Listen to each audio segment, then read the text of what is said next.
እና የሴቶች በፍቅር ደረጃ ያለውን ልዩነት ነው የምነግራችሁ። አዳምጡ። ሴት ልጅ ስታፈቅራት እጥፍ አድርጋ ታፈቅርሃለች።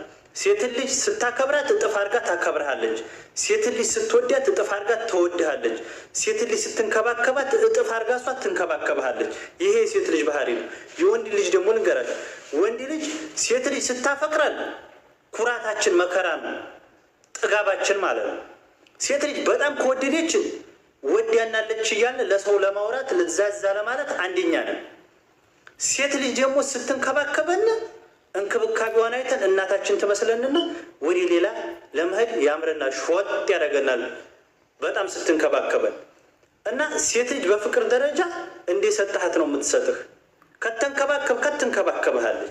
ጣል ጣል ካረግ ጣል ጣል ታደርግሃለች። ያለቀ ደቀቀ። ይሄ ነው ሴት ልጅ አብዛኛውን ጊዜ ኑሮ ሲመቻት ከትዳሯ ውጭ ሌላ ነገር አይታያትም። ወንድ ልጅ ግን በጣም ኑሮ ከተመቸንና የተደላደለ ህይወት ካገኘ